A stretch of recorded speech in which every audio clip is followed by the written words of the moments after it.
Hi there. So we're at the start of another week of lockdown. It's a beautiful day, and undoubtedly, like so many of us, my personal emotions continue to cycle between feeling good and optimistic and feeling quite worried. But right now, I'm feeling quite buoyed up.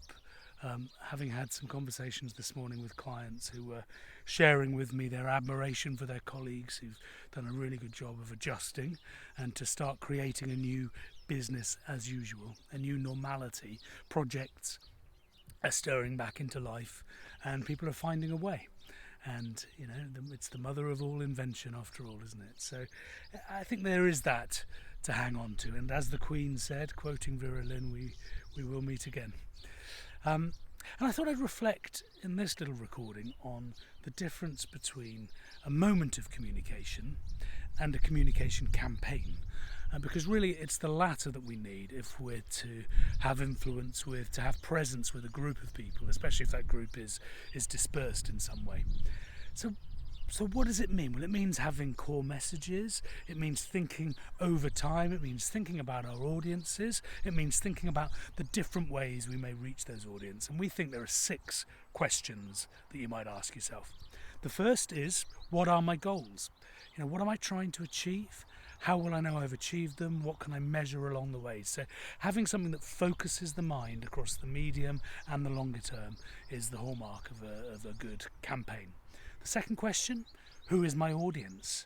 And we may segment our audience in different ways, but certainly thinking about the different groups of people, what they do, how they behave, what they care about, their values, their beliefs and so on, and creating a set of personae is a really important step. Before you move to your third question, which is, now I've thought about my audiences, well, how might they currently stand in terms of the things I'm talking about? Where are my potential champions who I could bring in to help me get some support, get some traction for this campaign? Where are my blockers who I need to think about in terms of mitigating the risk, really, of them drilling a hole in the bottom of the proverbial boat? And then also, where are my agnostics, the people sitting on the fence? And really, that's probably the group where we should spend most of our time, because getting them off the fence and into our camp can make quite a significant difference to the success of a campaign.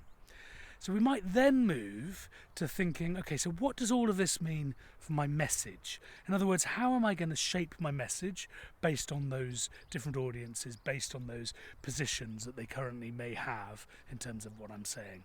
And then we may move to question 5, which is arguably the most tactical question, which is how am I going to reach those audiences? What's the means of communication that will be most effective? What are the different channels?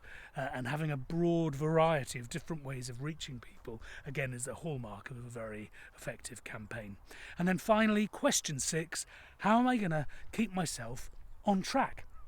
Because ultimately, the world is littered with the carcasses of failed communication campaigns. It's very easy to wear people out with this stuff. So how am I going to keep myself on track? And often that means, having a team of people supporting you. It means engaging a mentor, a coach, a buddy, whatever it might be, thinking about how am I going to stay on track, keeping some life force injected into this campaign, because it's important. Remember what your objectives are. Thanks very much. I hope that's been helpful, and take care. I look forward to speaking to you again soon.